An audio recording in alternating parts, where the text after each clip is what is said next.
The Aurora Memoirs by Thomas Michael, Chapter 4, The Split. We live in a kind of dark age, craftily lit with synthetic light, so that no one can tell how dark it has really gotten. Martin Prechtel, Secrets of a Talking Jaguar. Halfway through my 8th grade year, our family of 3 moved in with my father's business partner and his girlfriend, as we looked for our own place and to save money as growing economic stress and pressure began to set in. Within less than a year, the picturesque Midwest family dream came crumbling down in the wake of the rotten boards of unmet trauma that it was built on, that no one could really see on the surface. In this new city, I found myself without friends, my best friend or cousin and other family. No forests, a school of 2,500 kids, the largest in the state, at classes that were twice as hard.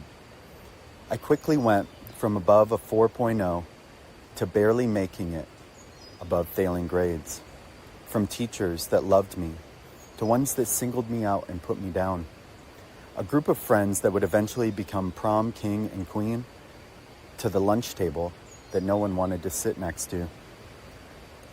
Already feeling increasingly lost and alone, I was also coming home to a quickly destroying family, full of intense screaming arguments, emotional abuse, financial problems, all due to what was going on between my mother and father. From forests, friends, family, and farmland, to what was now a broken home. My father had quit drinking when I was around 2 years old and had been sober for about 14 years. The couple our family moved in with drank a lot. They loved to party. On his birthday, the year we arrived in the city, he tried to celebrate with some non-alcoholic beer. Within weeks, this turned into full-blown alcoholism again. He would try and hide it from us and everyone, drinking on the way home from work, and then lying about it.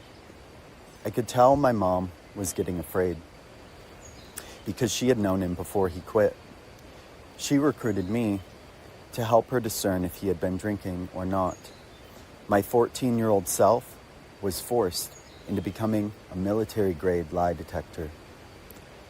Sometimes it was obvious, stumbling, slurring his words, blasting his favorite music over the speakers when he arrived home from work.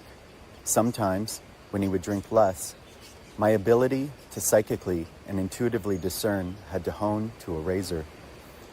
But no matter how much or how little he would lie, gaslight, get me and my mother to try and question our own truth, sanity, and discernment. Simultaneously, this was some of the first times that he ever began to open up to me more deeply emotionally, making it even more challenging. The self-pity, the grief, the sadness that he held and locked away, as most all men still did at that time, before any real healing modalities had reached awareness and availability. My psychic and empathic nature had taken on many of the wounds in this phase, which fueled the growing split that I was starting to experience. These nights began to repeat more and more often, like a broken record. He would come home from work. He would maybe bring us a specialty Detroit pizza that we knew we loved, as he sat his signature soda down on the table that he used as a chaser. "What's up?" he might say, with a slight slur. My mother and I looking across the kitchen at one another. I would give her the look, as I instantly knew, showing her, yeah, he drank again with my eyes. Her showing me a look of disappointment, but also disbelief, not wanting to accept the truth. "Let's eat," he might say, giving my mom the pizza to heat back up in the oven as he went into the living room to put on Cream or the Allman Brothers. He would begin to try and connect with me about music. Then I would play something that I had recently discovered. He would often bash it, saying it's not real music, due in its lack of one thing or another that the music he loved had, music which I also loved. For me, the technicality of it wasn't so important. This would turn into an argument, me calling out his drinking, finding the bottle hidden in the car, his denial, and then emotional breakdown. Rinse, cycle, repeat. His fear of loss, being alone, his lack of ability to face these things led to many things. Offering me money or buying me things out of guilt or fear mixed with love. Underlying it all, I could see many things. Him giving up his dreams, his own split, mixed with trying to be a good father and provide for his family. Being a slave to the broken systems of the world. The manipulation with money was part of him trying to ensure that I would stay dependent so as not to step up to take my mother out of the mess. The same ways the systems manipulated him. My mother's wounds manifested in other ways. As far as rites of passage go, subconsciously she also stifled my stepping into my own, her clinging to me for support, safety, trust. Just as for her, it was all too much for me. Born in the early 1940s, she had fears of getting a job due to the programming of her youth. She held tightly onto material things as her safety and comfort as well, making even more pressure on everything to try and live a lifestyle that was unsustainable.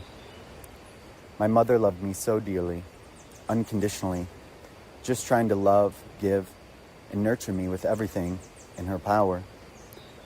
Often the days after my father would drink and withdraw his financial support in anger, my mother might take me to the mall, buying me the various new things, clothing I wanted, treating me to lunch, processing her emotions with me, asking me what spiritual guidance that I may have been receiving in the books that I was into at the time.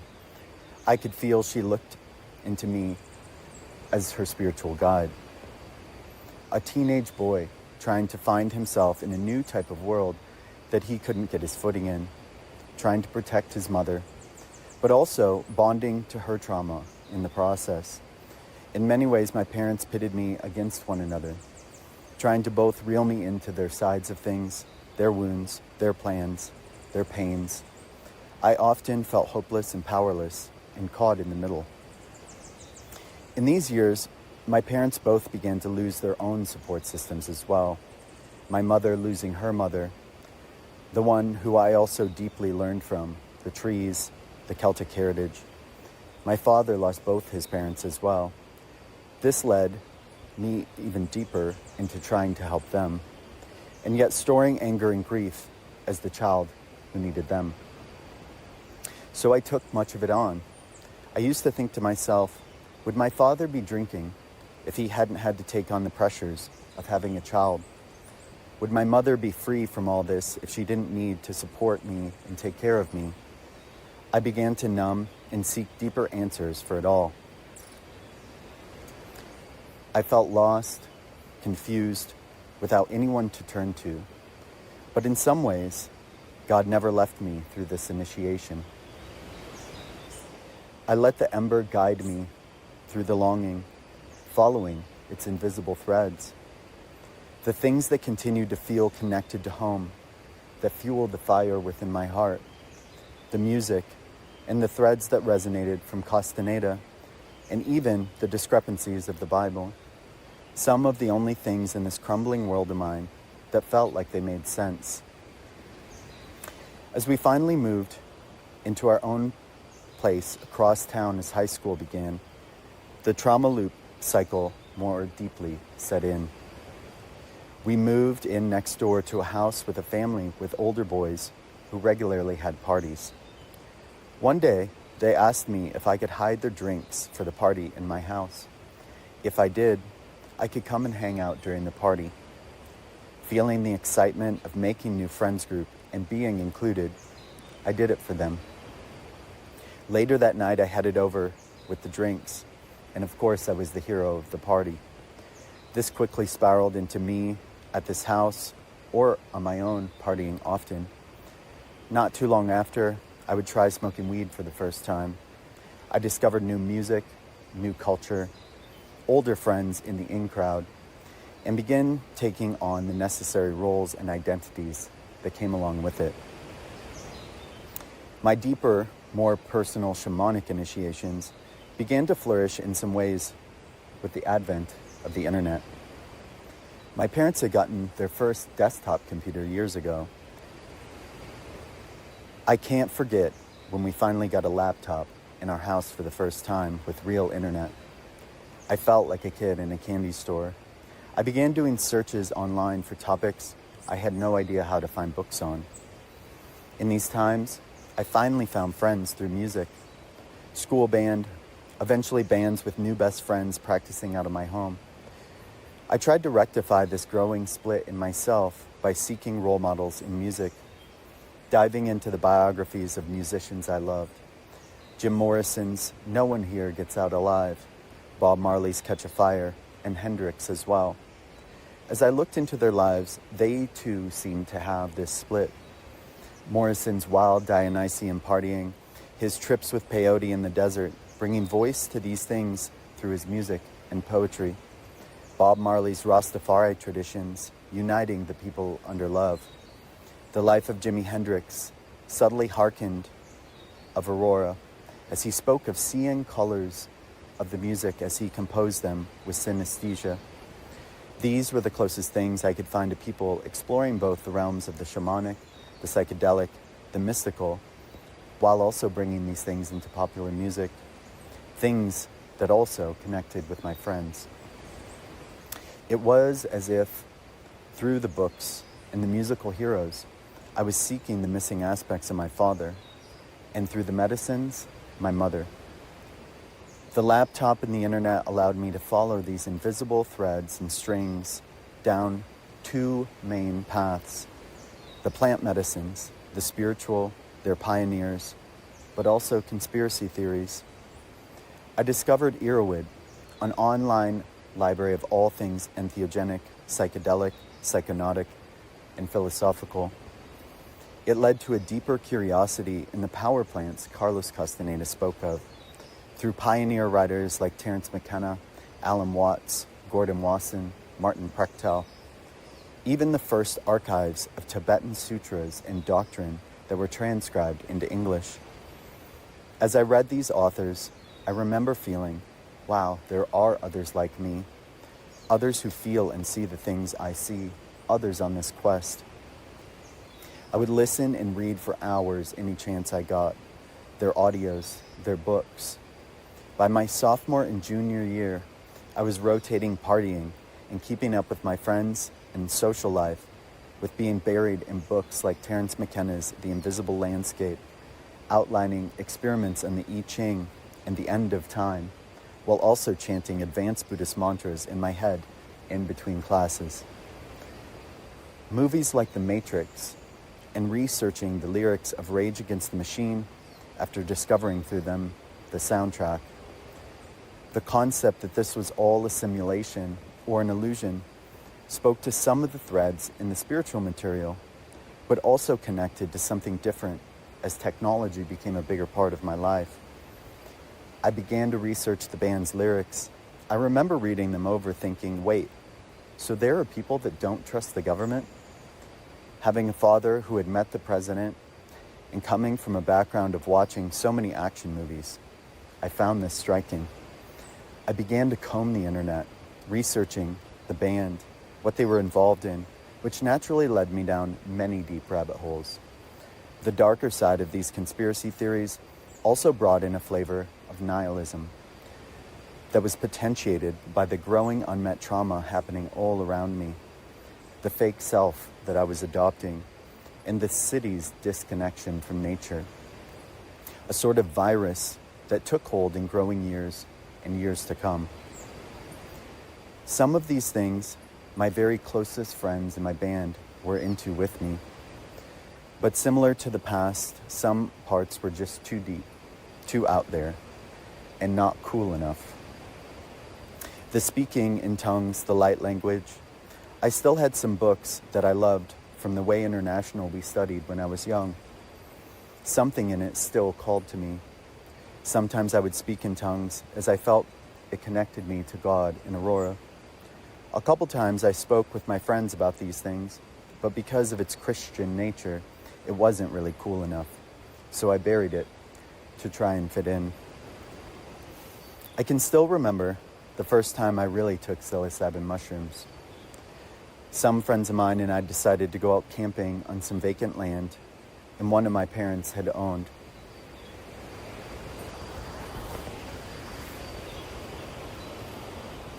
I can still remember the first time that I really took psilocybin mushrooms.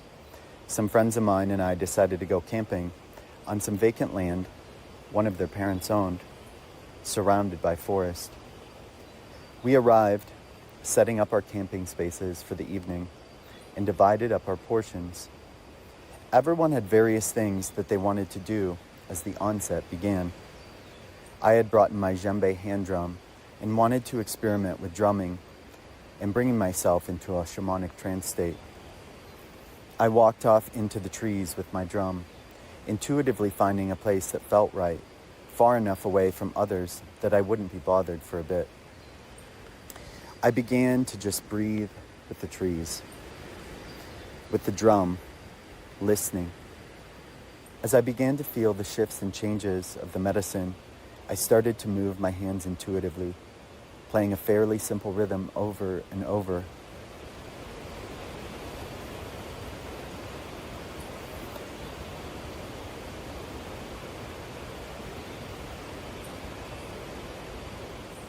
As I began to feel the shifts and changes from the medicine, I started to move my hands intuitively, playing a fairly simple rhythm over and over. As the rhythm and breathing brought me into a trance state, my heart began to feel the core of the earth. Syncing up with it, as I let the rhythm take over, it began to play itself. My consciousness was brought out of my body and down into the center of the earth, then immediately rocketing up from there through my body, out of the earth into the sun.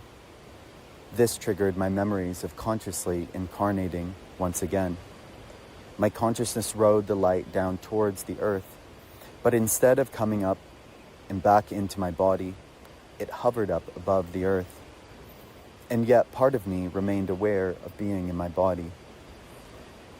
All in one moment, I began to see, sense, and feel myself, all humans, the planet, as one living organism, which we are all cells of, breathing as cells, moving as cells within this massive, intelligent creation. I began to come back into my body, into playing the drum.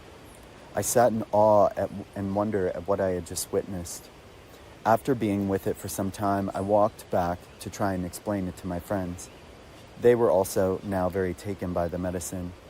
Most of them simply laughed due to the level of awestruck passion that I conveyed this experience with.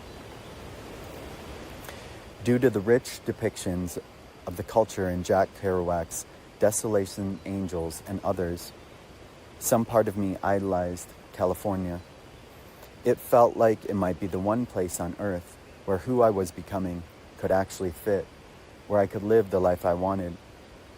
Later in high school, I got my first chance to go there with my two best friends and bandmates. We flew into San Francisco. We made our way up to Napa Valley to visit my bandmate's dad who had lived there. We took the drop-top convertible all up and down the coast, hiking Yosemite, taking LSD for the first time in the Redwoods, finally making it to Humboldt County. It was a counterculture heaven. I picked up my first copy of Dr. Evan Wentz's Tibetan Book of the Dead and also the Tao Te Ching, which for many years became my Bibles. We camped on Clam Beach just outside the city, as many of the hippies did. We drank some terrible wine my friend had saved from somewhere. As I sat there on the beach, I began to allow my awareness to sync up with the rhythms of the ocean. Again, like the mushroom experience, my consciousness began to drift, and a vision began to reveal itself before my inner eyes. I saw myself in the future, living in the forests and mountains of that area of Northern California, growing medicinal plants, living off the land. At that time, I had no idea what a prophetic vision this was. By the end of high school, music was like a full-time job for me. I had multiple bands, which was more like one band with many names depending on what style we played. We played shows around town, spoke of recording. However, since multiple band members had various plans to attend different universities, this wasn't really an option. Both guitar players and I wanted to go to Humboldt University, but only one of my friends got a free ride. In my heart, I wanted to take off for the Amazon to find a medicine man to apprentice with, or go to Tibet to become a monk. My parents said if I did that, they wouldn't financially support it. It was too dangerous. So I took the option of following my other best friend to college in northern Michigan. And this has been Chapter 4 of the Aurora Memoirs, The Split. If something in this chapter moved you or stirred a memory, maybe helped you name something that you've been carrying, I'd love to hear from you.